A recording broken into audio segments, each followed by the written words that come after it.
Hey guys, welcome to the J-Chip Show. My name is J-Chip, and today I'm going to be reviewing Sorcerous Stabber Orphen. Now keep in mind, I am fully aware there's going to be a second season. So a lot of my problems with this first season could be alleviated in the second season.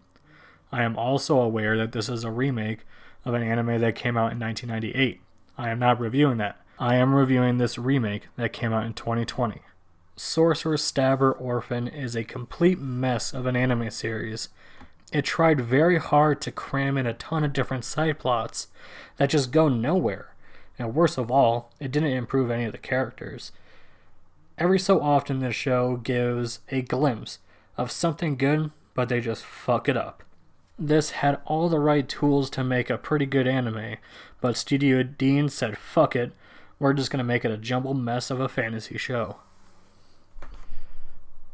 The story follows a young man named Curlancelo, who is a very powerful sorcerer, willing to take down enemies and fix people's houses. In his past, he had a foster sister named Azelia. During an experiment that goes horribly wrong, Azelia turns into a fucking dragon. 5 years go by and Curlancelo has a chance to restore Azelia's body. However, sorcerers are hunting her down. Curlancelo is not alone, as he is joined by Cleo the cook and Magic the apprentice of Curlancelo. On paper, you have what seems to be a pretty solid story here, but it's the execution that's the problem. The first 3 or 4 episodes are pretty good. They do a pretty good job of setting up what's going to be happening on this journey, but they fuck it up after episode 4 when they enter into this village arc, where sorcery is illegal, and that was just a mess. It didn't really add anything other than maybe some lore into the world, but once that mini arc is done, it feels like a waste of time, because nobody got any kind of character development, even though when it seemed like Magic was going to get some character development in that arc, it's just wasted away, and after looking back on it, it just feels like a waste of time. Towards the end, it did get slightly better, but not by much. To be honest with you, after I was done with that arc, I kind of forgot what the show was about. They introduced some interesting things here and there, but it just feels like it doesn't matter because they get wasted away in like seconds into some goofball joke, and it doesn't make me feel anything. I don't take it seriously. But the point is that if you're going to tell side story shit, at least make it matter. At least give some time to develop your characters along the way. That way it's not a big waste of time. Curlancelo is very skilled at being a sorcerer, but nobody ever told him to get a personality. He's just so boring, and overall he's just not an interesting character. While I do give this show credit for characterizing our main characters, the problem is the show didn't make me care about his journey. I didn't care about him trying to save his friend. And I just didn't care at all. I think it has to do with the poor writing and the lack of character development that was on Curlancelo. And his personality is just boring. He reminds me of Kirito, but even worse. Magic is the immature one of the group who likes looking at girls taking baths. And that's pretty much it. He adds to Curlancelo's overall characterization as his student, but he doesn't really do a whole lot other than try to be the comedic relief, and he wasn't funny at all.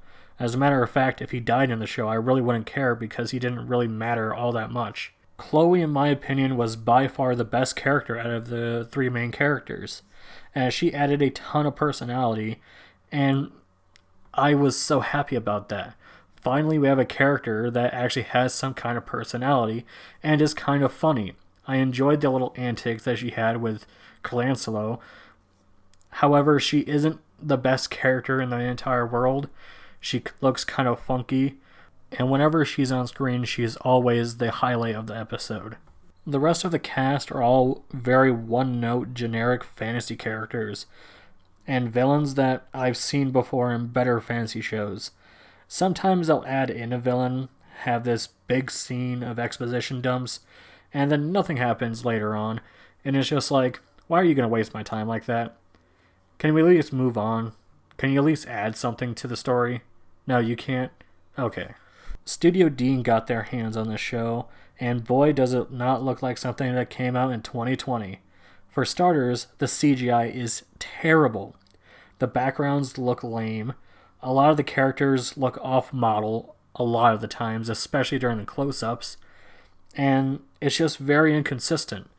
They have some shots where characters have no faces, but then they'll go to a completely different shot in the same exact episode, and characters have faces in the backgrounds. And it's like, come on, man. I'm not expecting Studio Shaft levels of gorgeous animation, but at least make it look like you tried. As for the character designs, I actually didn't mind them. I really liked how Carlancelo looked, and I think he has a pretty cool outfit. And the rest of the characters look pretty alright, kind of generic, but overall, it's not too bad. Speaking of not too bad, this show actually has a good soundtrack. I really enjoyed the background music, and I thought it fit nicely. And I did like the opening and ending songs, even though the animations to those openings and endings looked like complete shit. It was pretty good.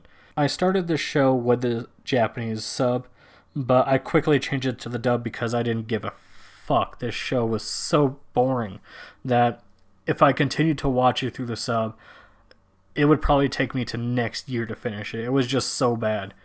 So the dub really did make things a lot smoother. However, in terms of the performance, I think you're going to be okay with either or. The Japanese one sounded pretty good, but it wasn't enough to make me want to continue, and so I switched over to the dub. And, you know, to be fair, the dub did a pretty good job. I'll give the actors credit. They did give a good performance. Sorcerous Stabber Orphen was just a mess when they had everything they needed to make a pretty solid show. It adds in way too much. The art and animation is inconsistent as hell. There's useless side plots that don't matter to the story at all. And overall, the main character is lame as hell. Overall, I would just recommend that you skip the show. Even if you want to watch it just to turn your brain off and look at the pretty lights, you're going to be sorely disappointed because the fights in the show don't look that great, and I don't think you're going to be entertained by that. So just go watch some My Hero Academia. You'll probably be entertained by that. Thank you for watching the video. If you like this, please give it a thumbs up, and if you want to see more videos like this, hit that subscribe button and make sure you hit that bell icon so you know when my next video is up. Also, comment down below on what you thought of this anime. Big thanks to Stuff We Play, Warpbait, Nia-chan, and Miasma Senpai for supporting me on Patreon. You guys are awesome.